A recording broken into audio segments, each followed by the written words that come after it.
En el centro de los océanos del mundo,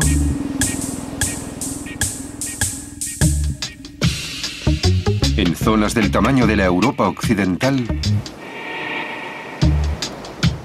las corrientes y los patrones climáticos arrastran desechos plásticos desde hace décadas.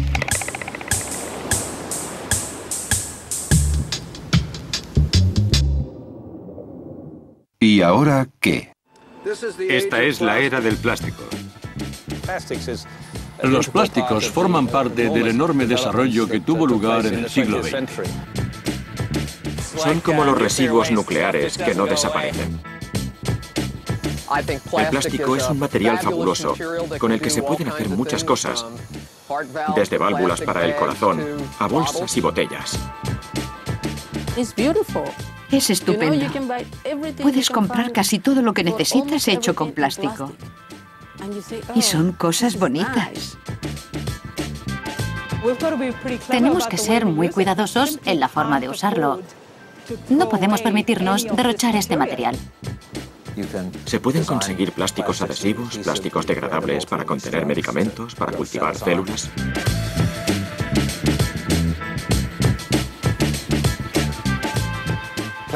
El plástico se tira y el mayor problema es que no desaparece. Cojo un poco y me lo como. El mito más grande sobre el plástico es que es desechable. Lo cierto es que no hay ningún organismo en la Tierra que pueda degradar el plástico, y eso significa que todas las piezas que se han hecho, excepto una pequeña cantidad que se ha incinerado, todavía existen. Adictos al plástico.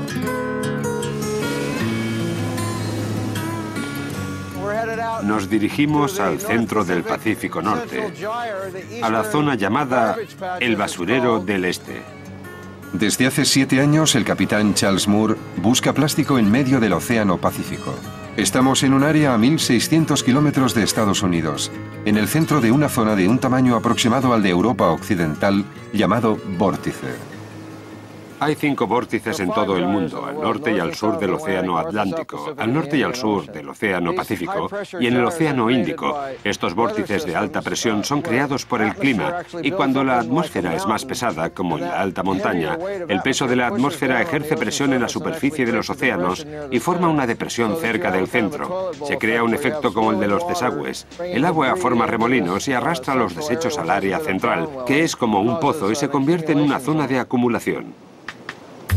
Y no tarda mucho en empezar a acumular grandes piezas de plástico.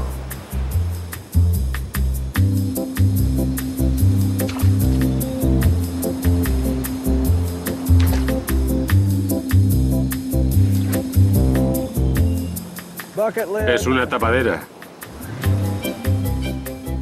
Es una botella de plástico. Esto puede haber recorrido fácilmente 6.000 kilómetros desde la costa asiática. Esto es un nuevo diseño para una tapa de interruptor que hemos recuperado en el vórtice, una tapa al estilo del vórtice. Nosotros ya no vamos de compras, solo tenemos que esperar a que las cosas lleguen flotando.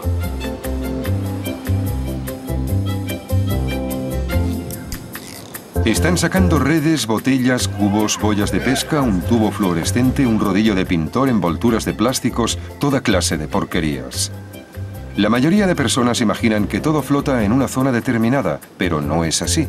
Hay una cosa aquí, otra allá, y cuando estás aquí una hora te das cuenta de lo pequeña que es la sección donde te encuentras. Ves la cantidad de plástico que hay flotando y te haces una idea del que debe de haber.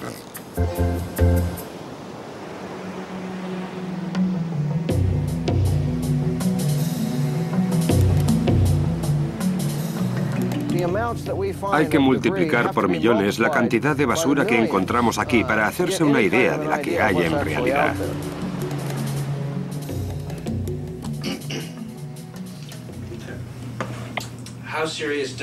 ¿La industria del plástico se preocupa por el problema de los desechos en el mar?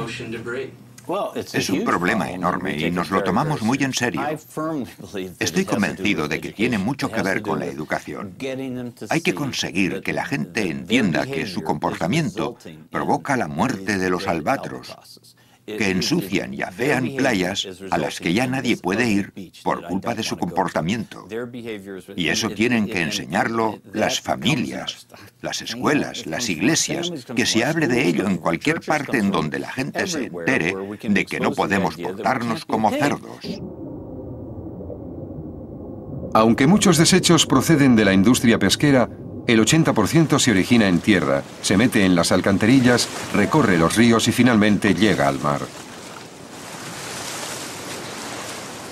Pero no todo se puede sacar con las redes.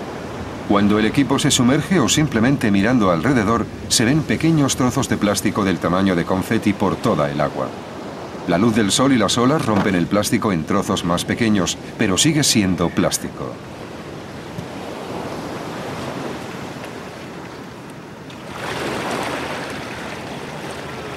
El capitán Moore usa un dispositivo llamado red de arrastre para recoger esas piezas más pequeñas.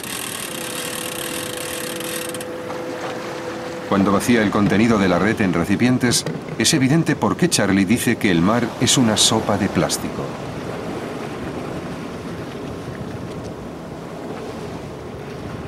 Algunos plásticos parecen alimentos para la vida marina, como estos trocitos rojos que se asemejan a langostinos o pequeñas pastillas que parecen huevos de pescado. A partir de esto toman forma todos los objetos de plástico, de estos gránulos, pastillas o cuentas de resina de plástico.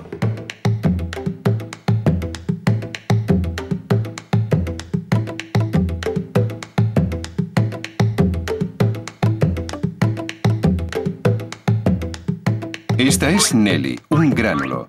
Como el resto de su familia, son cuentas de resina. Son los componentes básicos del plástico, el ADN de botellas, bolsas o parachoques.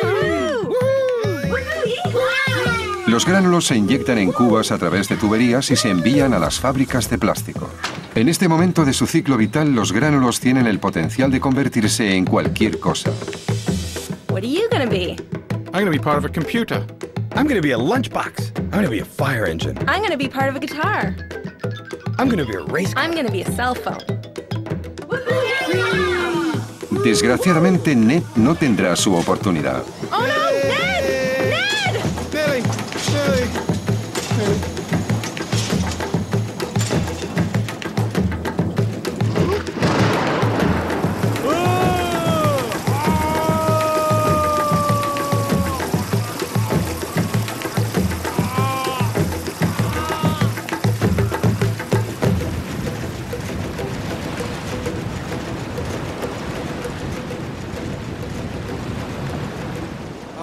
Vamos a usar esto para calcular la proporción de plástico y plancton mediante el peso, para saber los alimentos que hay entre la cantidad de plástico que contiene la muestra.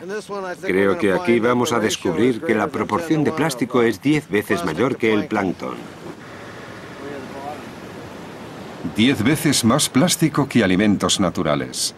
Repugnante.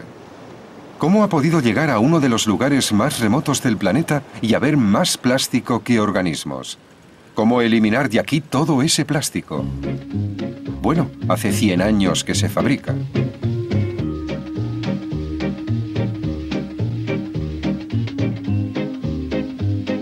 A finales de 1800 y principios del siglo XX, apareció una variedad de plásticos, muchos de los cuales seguimos usando hoy, que fueron desarrollados para reducir la utilización de recursos naturales. Los químicos buscaban alternativas al marfil, el asta, la goma, el corcho, la seda y otros muchos materiales naturales que empezaban a escasear. Descubrieron cómo transformar los subproductos del petróleo y el carbón en un material sintético que se podía convertir en objetos, películas, recubrimientos, tejidos y adhesivos, y su maleabilidad lo hacía plástico. ¡Plástico! Plástico. Plástico. Plástico. Plástico, vamos, hombre. Plástico. Plástico, plástico, plástico. ¿Por qué se le conoce? Por su durabilidad, por su resistencia al ácido. Y como he dicho, está hecho a medida para cada aplicación en especial. La Segunda Guerra Mundial incrementó la demanda de plásticos en todo el mundo y se empezaron a fabricar de forma masiva. La producción, que era alta para satisfacer las necesidades de la guerra, tuvo que hallar una salida civil para mantener las fábricas en funcionamiento cuando terminó la contienda. En la posguerra, los Buicks reemplazaron a los tanques en las cadenas de montaje, y los productos de plástico fueron destinados a los optimistas consumidores de la posguerra, que no querían seguir pasando apuros y se sentían felices llevando un nuevo estilo de vida. Variedad, tiempo de ocio, libertad de acción, consumismo y disponibilidad. Una avalancha de artículos de plástico a todo color y baratos entraban a raudales en los hogares de los nuevos tiempos. Hear that? That's Tupperware's airtight promise to lock in flavor and lock out air. Arrasaron en el mercado.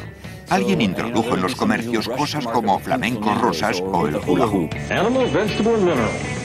I hadn't thought of that before. Maybe this little thimble belongs to a kingdom all of its own. The fourth kingdom. The kingdom of plastics. En 1955, la revista Life publicó un artículo titulado Vida de usar y tirar, y aparecía una fotografía de un núcleo familiar, la madre, el padre y el hijo. La tesis del artículo era, si solo lo usamos una vez y lo tiramos, mamá no tendrá que lavar los platos, será más libre y tendrá una vida más satisfactoria y pasará más tiempo con sus hijos y con papá. Los plásticos de hoy no son los plásticos de nuestros abuelos. Con connotaciones de falso e irreal, el plástico llegó a cansar a una generación harta de lo que veían como una cultura de artificio. Pero eso no impidió que la gente lo siguiera comprando. Desde pañales protegidos con PVC, a ropa de poliéster, a recipientes de estirofoam para hamburguesas, el plástico era conocido por ser barato y desechable, y rápidamente se hizo indispensable. En 1979, en Estados Unidos, se fabricaba más plástico que acero. De noche, los vórtice vuelven a la vida. Todas las noches tiene lugar una de las emigraciones más grandes de la Tierra, cuando las medusas y los organismos planctónicos ascienden desde las profundidades para alimentarse, y como cada día filtran aproximadamente la mitad de la columna de agua a través de sus cuerpos, son excelentes indicadores de la ingestión de plástico.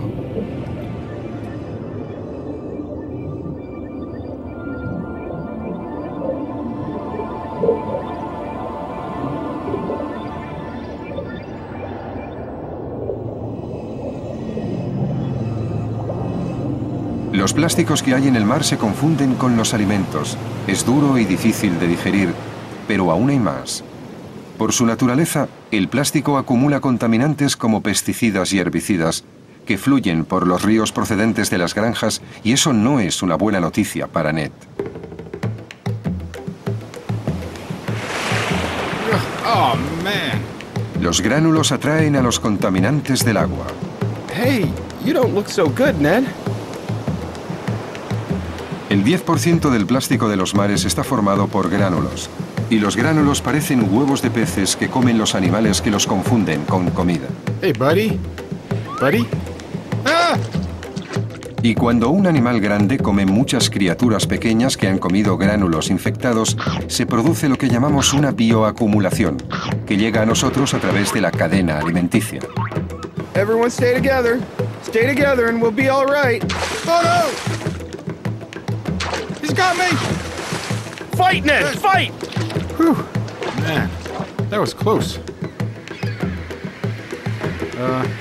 Guys?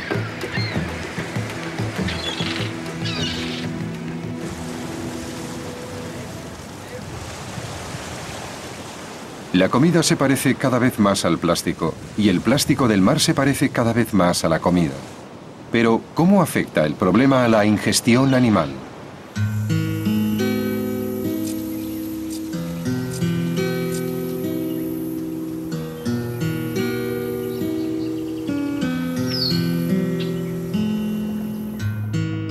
Jan von Franeker, doctor en biología, ha diseccionado estómagos de aves marinas en todas partes del mundo. Su principal objetivo es la pardela, un ave que pasa la mayor parte de su vida en el mar. Un breve recorrido por la isla de Texel, donde vive, revela que las grandes cantidades de plástico que flotan en el océano vuelven a tierra. Leche para gato Whiskas. Un tipo especial de bolsa desechable. Hemos calculado que a estas orillas llegan entre 7 y 8 kilos de